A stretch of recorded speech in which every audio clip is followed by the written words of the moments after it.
क्या आपने कभी सोचा है कि भगवान शिव के सबसे रौद्र रूप काल भैरव का जन्म क्यों हुआ? ब्रह्मा, विष्णु और महादेव के बीच ऐसा क्या हुआ कि शिव जी को अपने अंदर से इस भयंकर शक्ति को प्रकट करना पड़ा? काल भैरव ने ब्रह्मा जी का 5वां सिर क्यों काटा और उन्हें ब्रह्महत्या दोष क्यों लगा? काशी को महामुक्ति स्थली क्यों कहा जाता है और आज भी काल भैरव की पूजा क्यों की जाती है? आज हम आपको सुनाने वाले हैं एक ऐसी रहस्यमयी और रोमांचक कथा जिसे सुनकर आपके रोंगटे खड़े हो जाएंगे। तो वीडियो को अंत तक जरूर देखें, क्योंकि इस कहानी में छिपे हैं वो गूढ़ रहस्य जिनसे शायद आप अब तक अनजान थे। अंधकारमय आकाश, दूर तक फैला हुआ ब्रह्मांड और अनंत समय। जब सृष्टि का आरंभ हुआ था तब केवल एक नाद था। इस नाद से ही ब्रह्मांड की रचना हुई और तब अस्तित्व में आए त्रिदेव, ब्रह्मा, विष्णु और महादेव। ब्रह्मा ने सृष्टि की रचना की, विष्णु ने उसका पालन किया और महादेव ने संहार की जिम्मेदारी संभाली। सब कुछ संतुलित था, लेकिन फिर एक घटना घटी जिसने पूरी सृष्टि को हिलाकर रख दिया। यह घटना काल भैरव के जन्म की थी। शिव का वह रूप जिसने अहंकार को नष्ट कर दिया और यह सिद्ध कर दिया कि कोई भी स्वयं को ईश्वर से श्रेष्ठ नहीं मान सकता। आइए जानते हैं वह कथा जिसने ब्रह्मांड के नियमों को नया रूप दे दिया। बहुत समय पहले की बात है, जब सृष्टि अपनी पूर्णता की ओर बढ़ रही थी। देवगण अपने अपने कर्तव्यों का पालन कर रहे थे, लेकिन इस बीच ब्रह्मा जी के मन में एक विचित्र अहंकार उत्पन्न होने लगा।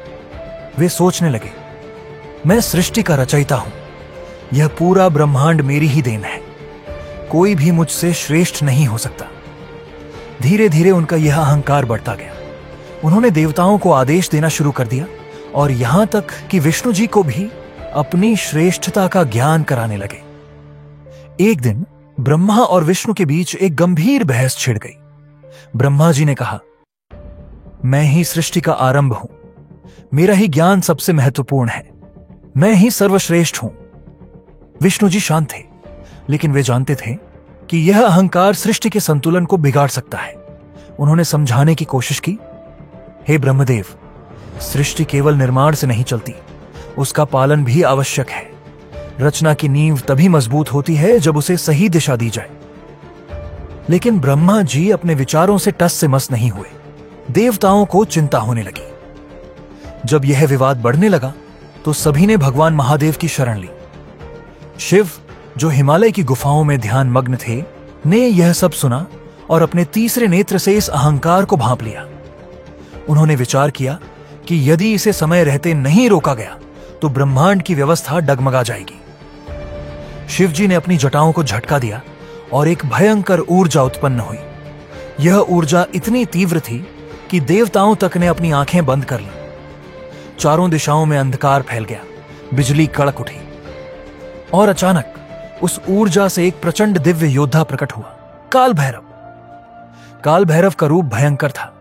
उनकी आंखें अग्नि के समान जल रही थीं, उनके शरीर पर राख लगी थी और गले में नरमुंडों की माला थी। उनके हाथों में त्रिशूल और दंड, गदा था और उनके भयंकर अट्टहास से पूरी सृष्टि कांप उठी।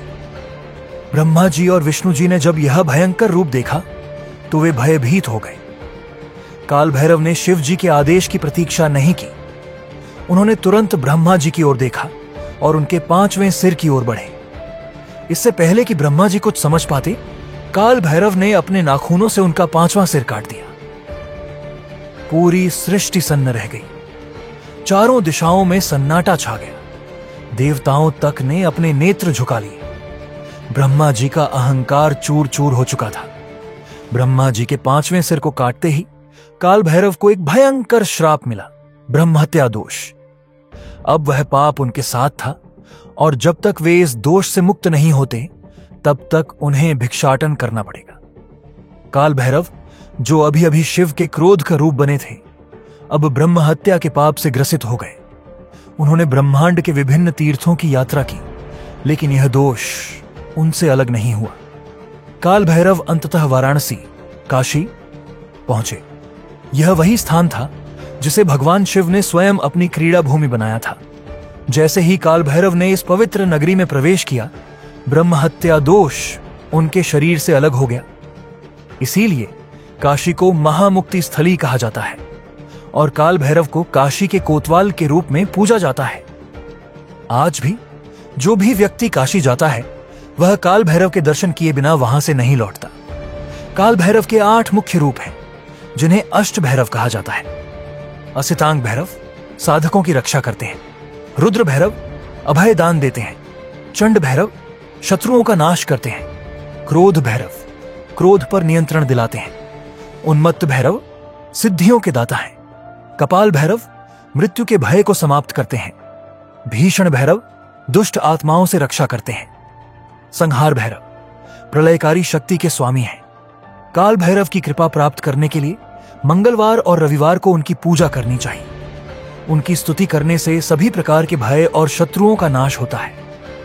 काल भैरव की कथा का उल्लेख कई हिंदू ग्रंथों में मिलता है, जिनमें प्रमुख हैं शिव महापुराण, संहिताओं में वर्णित स्कंद पुराण, काशीखंड, लिंग पुराण, कालिका पुराण, वराह पुराण, तंत्र ग्रंथों जैसे रुद्रयामल तंत्र और भैरव तंत्र। इन सभी ग्रंथों में काल भैरव को भगवान शिव का उग्रतम रूप बताया गया है। तो दोस्तों, यह थी काल भैरव के जन्म, उनके श्राप और उनकी महानता की अद्भुत कथा। यह कहानी हमें सिखाती है कि अहंकार का नाश अवश्यंभावी है और न्याय के लिए भगवान स्वयं किसी भी रूप में प्रकट हो सकते हैं। अगर आपको यह कथा रोचक लगी तो वीडियो को लाइक करें, शेयर करें और चैनल को सब्सक्राइब करना न भूलें।